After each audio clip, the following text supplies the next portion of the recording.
10장 16절 말씀, 우리 한 절 말씀 같이 합독해서 읽도록 하겠습니다. 시작. 보라 내가 너희를 보냄이 양을 이리 가운데로 보낸가 같도다. 그러므로 너희는 뱀같이 지혜롭고 비둘기같이 순결하라. 우리 한 번만 다 읽어볼게요. 시작. 보라 내가 너희를 보냄이 양을 이리 가운데로 보낸가 같도다. 그러므로 너희는 뱀같이 지혜롭고 비둘기같이 순결하라. 아멘. 이 말씀은 예수님께서 제자들을 사도로 이렇게 세우셨죠. 12사도를 세우시고 이렇게 그들에게 전도 여행을 이렇게 보내면서 하신 말씀이에요. 당부의 말씀이에요. 그 12사도를 어디로 보내셨냐면 너희는 저 이방 땅이나 사마리아인의 고을로 가지 말고 유대인에게 가라 그랬어요. 유대 땅에 잃어버린 양들에게 가라. 그러니까 이거는 지금 사도들을 세워서 유대인들에게 복음을 전하러 가는데 너희들은 그들에게 갈 때 내 마음은 너희를 보냄이 양을 이리 가운데 보낸 것 같다. 그러므로 너희는 지혜롭고 순결해야 된다. 이렇게 당부를 하시는 말씀이에요. 그러니까 우리가 여기서 한 가지 봐야 될 거는 전도 대상자가 지금 이방인이 아니에요. 유대 나라에 잃어버린 양. 누구예요? 유대인들이에요. 그러니까 이미 하나님을 아는 선민, 하나님의 백성이라고 자칭하죠. 우리는 하나님의 백성이라고 하는 그들에게 예수님께서 복음을 전하러 가라 그러는 거예요. 왜 그럴까요? 그들이 하나님을 알지 못해서가 아니잖아요. 그들이 하나님을 믿지 않아서가 아니에요, 지금. 그들이 하나님을 잘못 알고 있어요. 그들이 하나님을 잘못 믿고 있었어요. 유대인들이. 그래서 예수님이 사도들을 세워서 그들에게 복음을 전하러 가라 이랬어요. 요한복음에 보면요, 이제 예수님께서 바리새인들과 이렇게 대화하는 장면이 있는데 바리새인들의 어떤 질문에 이렇게 답변을 하세요. 만일 너희가 나를 알았다면 내 아버지도 알았을 것이다. 만일 너희가 나를 알았다면 내 아버지도 알았을 것이다. 무슨 말이냐면 유대인들은 예수님이 누군지 몰랐어요. 그래서 유대인들이 예수님을 알지 못했다는 것은 하나님을 알지 못했다는 의미 말한 거죠. 너희가 나를 알았다면 내 아버지도 알았을 건데 너희 유대인들은 내가 예수가 하나님의 아들임을 모르기 때문에 그것은 너희는 하나님을 모르는 거야. 오늘 예수님이 사도들을 유대 땅으로 전도를 보내는 것도 같은 이유죠. 하나님을 모르는 거예요. 예수님을 모른다는 것은 하나님을 모르기 때문이라는 거죠. 오늘날도 마찬가지라고 생각을 해요. 자, 복음이 전해져야 될 곳은 1차적으로는 저는 교회라고 생각을 해요. 오늘 예수님이 사도들을 유대인에게로 이미 하나님을 아는 그들에게로 보낸 것처럼 지금 이 시대도 마찬가지로 복음이 전파되어야 될 1차적인 곳은 먼저 교회 안에 있다고 생각을 해요. 왜냐? 우리가 하나님을 몰라서가 아니죠. 우리가 예수님을 몰라서가 아니에요. 우리가 어렸을 때부터 예수님을 알았잖아요. 교회를 다녔잖아요. 그럼에도 하나님이 누구신지, 정말 예수님이 누구신지, 그 복음이 무엇인지를 잘 모르는 교회 안에 교인들이 많기 때문이 아닐까 저는 생각을 합니다. 교회 안에 교인들이 하나님을 제대로 알지 못하고 예수님을 제대로 알지 못한 이런 복음을 제대로 알지 못하게 된 가장 큰 이유가 어디 있을까? 저는 바리새인과 서기관들과 같은 교회 안에 있는 종교 지도자들 때문이라고 생각합니다. 물론 여러분들에게 다 책임이 있죠. 여러분들도. 하지만 1차적으로 가장 큰 원인, 왜 지금 오늘날 이 크리스찬들이 힘을 못 얻는가 했을 때는 피해갈 수 없는 책임이 저 같은 사역자들, 교회 중직자들, 지도자들, 오늘 말씀에 바리새인, 서기관 같은 그런 지도자들이 잘못 가르치고 또 잘못된 영향력을 이렇게 주었기 때문이에요. 여러분. 마태복음 23장 13절 말씀에 제가 읽어드릴게요. 찾지 마세요. 괜찮아요? 화 있을진저 외식하는 서기관들과 바리새인들이여 너희는 천국문을 사람들 앞에서 닫고 너희도 들어가지 않고 들어가려 하는 자도 들어가지 못하게 하는도다. 예수님 말씀하세요. 화 있을진저 외식하는 서기관들과 바리새인들이여 너희는 교인 한 사람을 얻기 위하여 바다와 육지를 두루 다니다가 생기면 너희보다 배나 더 지옥 자식이 되게 하는도다. 예수님이 경고하세요. 화 있을진저 너희 바리새인아 서기관아 유대 종교 지도자들이죠. 너희들은 교인 하나를 얻으면 너희보다 더 지옥 자식 만드는구나. 너희도 천국 문에 들어가지 못할 망정 그 백성들까지, 그 하나님 백성들까지 지옥 자식 만드는구나. 이렇게 말을 해요. 이것이 예수님이 당시 유대 종교 지도자들에게 하신 말씀이라고요. 오늘날 한국 교회의 패망의 가장 큰 원인도 바로 사역자를 위시한 교회 안에 있는 지도자들의 타락. 경건의 모양은 있으나 경건의 능력은 부인하는 사역자들. 그리고 사역적 스킬은 막 쌓였어. 말도 능수능란하게 하고 성경 지식도 많아. 사역적 지식은 쌓였으나 예수님의 마음과는 너무 멀리 있어요. 그런 사역자들. 또 교회 안에서 정치적 힘을 가진 채 여전히 세상의 힘을 드러내는, 자기 의를, 힘을 드러내는 그런 교회 안에 또한 중직자들. 오해하지 마세요. 여기 중직자들 자녀가 있을지 몰라도 뭐 이렇게 그렇게 듣지 마십시오. 저는 이제 왔어요. 누가 누군지 몰라요 지금. 그냥 보편적인 한국교회 상황을 얘기하는 겁니다. 세상 사람들은 그런 저희 같은 사람들, 이런 교회 지도자들을 보고 아, 하나님은 안 계시구나를 알아요. 복음을 맡고 있는 가장 1등 공신이 우리. 저기 뭐 IS, 이슬람이 아니라 진짜 교회에 지금 문을 막고 있는 사람들이 예수님이 이 화 있을진저 바리새인과 서기관들아 그처럼 너 더 지옥 자식 만드는구나. 바로 저희 같은 사역자, 교회 중직자들. 그러니까 쉽게 얘기해서 교회 지도자들이 그 역할을 아주 충실하게 감당하고 있죠. 그러기에 예수님께서 오늘 제자들에게 이렇게 말씀하시는 거예요. 너희가 그들에게 가서 그 하나님의 백성이라고는 하지만 실체가 없는 경건의 모양은 있으나 경건의 능력을 부인하는 그들에게 가서 또 그들 아래에 있는 정말 하나님의 잃어버린 양들, 그들에게 나쁜 영향을 받고 있는 그 양들에게 가서 복음을 전할 텐데 어떻게 하라고 그러시냐면 먼저 준비돼야 될 게 있다는 거예요. 그것이 뭐냐면 뱀 같은 지혜로움과 비둘기 같은 순결함을 가지고 가라고 하세요. 왜냐하면 그들은 이리 같아서 내가 너희를 보내는 것이 이리 가운데 양을 보내는 것 같다고 오늘 말씀하세요. 그러니까 그런 정말 지혜로움, 뱀 같은 지혜로움은 뱀은 아주 흉물스러운 성경의 그런 동물이기도 하지만 지혜의 상징이기도 했어요. 그런 차원에서 그런 지혜로움과 정말 세상과는 구별되는 순결함, 하나님의 백성다운 순결함, 그것이 없이는 이 복음을 바로 전할 수가 없어라는 의미겠죠. 저 역시 교회 안에 이 복음을 전하러 왔어요. 근데 중요한 건 뭐냐면 그러면 전도사님 안에는 야, 뱀 같은 지혜로움이 있겠지. 저 전도사님 안에는 우리랑은 다른 비둘기 같은 순결함이 있겠지. 저도 그렇게 말하고 싶어요. 그래 나는 홀리해 얘들아 나처럼 살아라 뭐 이렇게 하고 싶은데 아니에요. 그렇지 않아요. 저는 결코 경건함도 내 안에 홀리함도 나에게서 나타나지 않는 것을 고백할 수밖에 없어요. 제가 학생부 시절부터 시작됐던 것 같아요. 하나님을 이제 초등학교 6학년 때 저는 인격적으로 만났어요. 그 하나님 예수가 나를 위해서 십자가에서 죽으셨다는 걸 내가 믿게 됐어요. 밤새도록 눈물을 흘리면서 말 그대로 이제 신령한 삶이 시작이 됐어요. 근데 그쯤에서 뭐가 시작했냐면 죄와의 싸움이 시작된 거예요. 나는 너무나 홀리하게 살고 싶어. 나는 정말 하나님 말씀대로 정직하게 신실하게 살고 싶은데 내 안에 죄가 더욱더 발버둥을 치고 더욱더 이게 발현이 되는 걸 봤어요. 그래서 그것 때문에 너무나 고통스러웠어요. 그 기간이 청소년기, 청년부 끊이질 않았어요. 내가 하나님께 더 나가고 싶으면 그 안에 있는 다른 내 마음의 어떤 법은 나를 그런 죄 가운데 있겠어요. 결국은 내 안에 두 가지 모습이 나타나는 거예요. 마찬가지로 겉에서는 홀리한 모습을 보이지만 내 안에 이런 흉물스러운 죄성은 그대로 남아서 밤에 혼자 있을 때나 아무도 없을 때 내가 내 자신을 바라보면 부끄러운 거죠. 이중적인 거죠. 우리가 청년 때 이런 찬양 드리잖아요. 더 이상 나에겐 정죄함 없네. 나는 어떠한 원수의 공격에도 나는 무너지지 않으리. 나는 주보혈 아래에 있네. 이 찬양 아시죠? 이 찬양 청년 때 엄청 불렀어요. 은혜 받고는. 그리고 나는 더 이상 무너지지 않을 거야. 나는 죄에 더 이상 함락당하지 않을 거야. 나는 신실하게 살 거야. 몇 번을 다짐했어요. 그리고 그렇게 되는 줄 알았어요. 성령이 충만할 때는. 근데 어떻게 돼요? 또 어느 순간 무너져요. 또 어느 순간 죄에 함락이 당하는 내 모습 보면서 난 정말 하나님의 백성이 아닌가? 난 정말 구원받은 자가 아닌가라는 생각까지도 드는 거예요. 너무나 죄가 들어오니까.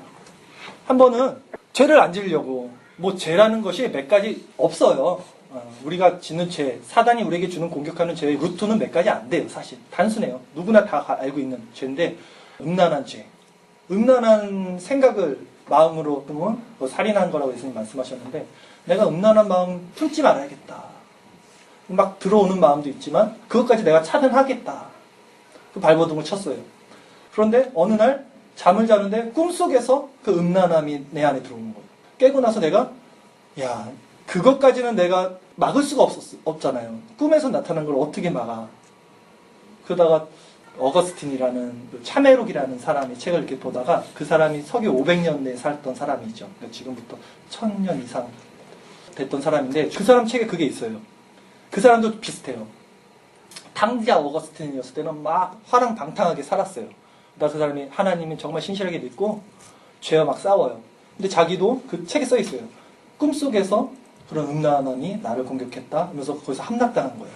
근데 그 구절을 보면서 이게 1000년 전이나 지금이나 사단이 우리에게 공격하는 루트도 똑같구나. 그럼 우리는 어떻게 이길 수 있는가? 죄에 대해서. 단지 음란한 것뿐만이 아니에요. 누구를 시기하거나 미워하거나 마음에 분노 조절이 일어나거나 화가 나거나 이거 모든 것이 다 죄잖아요. 이런 것을 과연 어떻게 이길 수 있는가? 예수 그리스도 안에는 더 이상 정죄함이 없다고 내가 선포하고 찬양을 홀리하게 드렸는데 내 안에는 또 여김없이 또 이게 들어오는 것에 대해서 푸없는 힘든 과정을 겪었죠. 청년 시절 때까지. 누구도 속 시원하게 저에게 알려주지 않았어요. 이 복음의 비밀을. 너는 성화가 될 거야. 더 기도해봐. 막 이렇게 했지 아주 이 본질에 대해서는 꿰뚫어주질 못했어요. 그런데 제가 이제 알게 된 건 뭐였냐면 내 안에 내가 스스로 선하게 되려고 했던 노력들이 있었잖아요. 그 의도 자체가 가장 큰 문제였어요. 내가 스스로 선하게 돼야겠다고 엄청 노력을 했는데 내 그 의도 자체가 아주 가장 큰 문제였다는 것을 알게 됐어요. 로마서에서 보면 바울 사도가 이런 말을 해요. 내 안에 두 개의 법이 있대요. 하나는 생명의 성령의 법이야. 또 하나는 죄와 사망의 법이야. 그래서 이 둘이 막 싸워요. 근데 내가 이 죄와 사망의 법으로 끌려가. 그것을 내가 본다. 보노라 해요.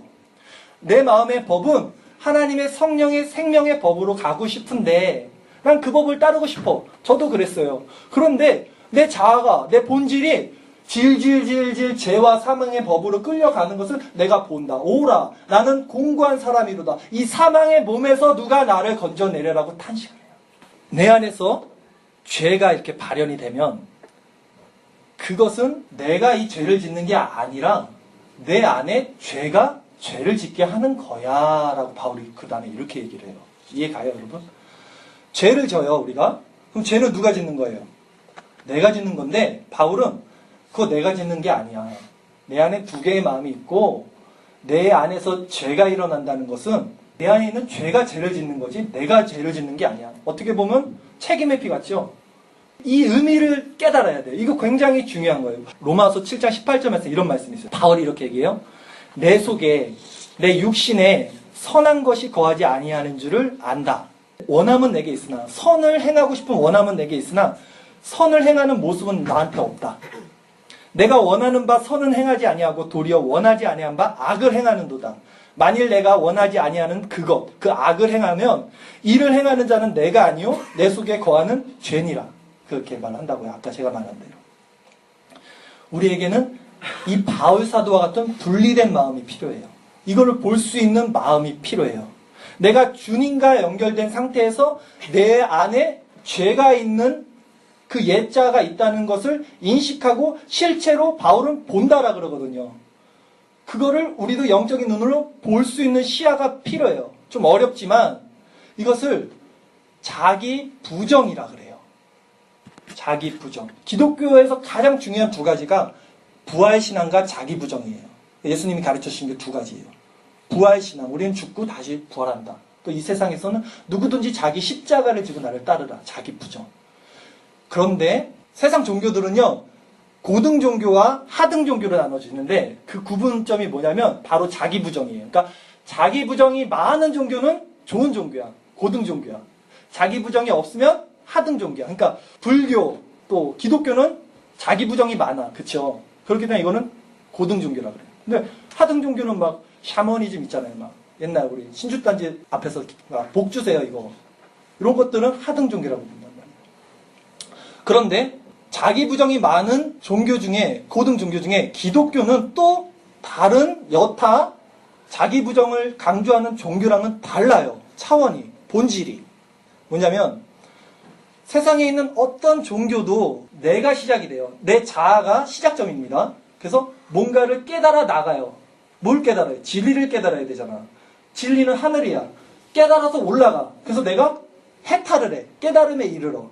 이게 모든 고등 종교의 흐름이에요. 근데 기독교는 반대야. 기독교는 내가 깨달는 게 아니야. 내가 시작해서 깨달음에 이르는 게 아니라 나는 깨달을 수가 없어. 나는 그런 존재가 아니야. 나는 그냥 죄야, 죄. 그 진리가 먼저 나에게 계시가 돼요.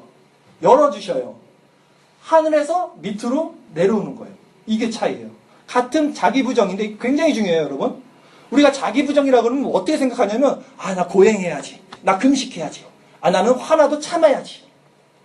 그 자기 부정. 그거는 저희 불교에서 하는 거잖아. 성채 스님이 막 30년 동안 서서 잤다며. 앉아서 잤다며.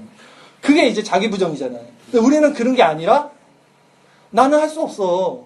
난 나띵이야. 난 쇳덩어리인데 내가 뭘 하겠어. 내 안에서 선한 게 나오겠니? 이거를 인정한 사람들이 넙죽 엎드렸을 때 하나님이 작정하신 백성들에게 계시로 열어주시는 거야. 거기서 십자가와의 연합이라는 게 일어나는 그런 것이 자기 부정입니다. 이렇게 넘어갈게요. 오늘은 이 자기 부정이 있어야 되는 거예요. 무슨 말이냐면 지금 제가 무슨 설교를 했어요. 뱀 같은 지혜로움이 있어야 되고 비둘기 같은 순결함이 있어야 돼요. 우리들에게는. 그리스도인의 정체성이에요. 이걸 갖지 않으면 우리가 어디 가서 복음을 전할 수도 없을 뿐더러 복음의 회방자가 돼요. 오히려 우리 같은 사람들이, 교회 안에 있는 사람들이 복음을 막는 1등 공신이 된다니까. 세상 사람들로 하여금 하나님이 없다는 증거가 우리 얼굴로 표현이 된다니까요. 그렇죠. 그러면 이 자기 부정, 즉 뱀 같은 지혜로움과 비둘기 같은 순결함을 우리가 어떻게 얻을 수 있냐 했을 때, 아, 내가 이거 해야지. 착하게 해야지. 기도 열심히 해서 이뤄야지. 그거 아니라는 거예요, 내 말은. 그러면 전생이 어떻게 하라는 말이에요? 왜 아무것도 할 수 없는데 그냥 하나님이 열어주실 때까지 기다려요? 그런 게 아니라 성령 하나님과 우리가 매 순간 동행한다 그러죠. 이런 관계가 형성이 돼야 돼요. 이게 어려울 수 있는데 관념적이 아니에요. 지금 제가 말씀드리는 것은 그냥 하나님과 동행해야지, 기도해야지, 이게 아니라 실체, 진짜 그 살아계신 성령님과 내가 인격적인 관계가 맺어져야 돼요. 이게 자기 부정이라니까. 왜? 내가 인격적인 관계가 맺어지는 건 뭐냐면, 쉽게 얘기하면 나는 나를 의지하지 못하겠다는 증거거든요. 이게 내가 나를 의지하기 때문에 여러분, 우리가 모든 삶 가운데서 내게 발현되는 거야. 그래서 내 힘으로 거룩하게 되려고 하고, 내 힘으로 뭔가를 해보려고 하고, 내 힘으로 지금 여러분들 앞에서 뭔가 가르쳐야 돼. 내 스킬로, 내 지식으로. 이게 될 것 같아요? 전혀 안 되죠. 여러분 저보다 더 똑똑한 분들 분명히 계실 텐데, 이거는 세상 사람들의 지혜가 아닌 거죠. 성령과 동행하는 거. 인격적인 그 성령을 내가 의지하는 거. 마치 포도나무에 가지가 붙어있을 때만 그 수액을 빨아들여서 정말 열매를 맺듯이 우리가 정말로 그리스도에 붙어있다는 거. 내가 정말로 그 성령님과 지금 대화를 하고 있다는 거. 이것이 자기 부정으로 가는 첫걸음이에요. 저는 여러분들에게 오늘 이걸 도전하고 싶었던 거예요. 우리에게는 뱀 같은 지혜로움과 비둘 같은 순결함이 없어요. 우리 안에 죄성이 있기 때문에 그것은 내 힘으로 획득하라는 것이 아니라 성령과 동행하는 거예요. 정말로 지금 내 안에 있는 성령을 인정을 하셔야 돼요. 하나님 하면 너무 멀리 있는 것 같은데 성령님 하면 왠지 가슴에 있는 것 같지 않아요? 여러분 정말 하나님을 만났을 그때가 있었을 거예요. 누구나. 그 성령님은 아직도 계세요. 우리가 성령님을 외면하고 우리가 죄 때문에 하나님과 멀리 떨어졌을 뿐이지 절대 우리를 버리거나 잊어버리지 않는 그 하나님을 찾은다면 그분이 이제 열어주시는 거예요. 하나님의 지혜로움이 주신다면 뭐가 문제겠어요? 정확한 거잖아. 우리 스스로가 뭘 판단해서 행동하는 건 정확한 게 아니잖아요. 내 안에 막 악이 발현될 때가 있다니까요. 화가 날 때가 있어요. 그럼 나는 화를 내요. 그럼 제가 옛날 같으면 이래요. 제가 야 허봐 넌 안 되잖아. 네가 무슨 홀리해. 네가 무슨 사역자야. 이 안에 그 악이 그대로 살아있는데 이거 죽여야지 이놈아. 그게 아니더라고요. 악이 발현되면 아 나 맞아. 이거 나 이 예차 이 죄는 그대로 있구나. 하지만 성령의 생명의 법 내 안에 있는 법 나는 이것으로 사는 사람이구나. 이 성령을 붙잡아야 돼. 이런 마음으로 나갔으면 좋겠어요.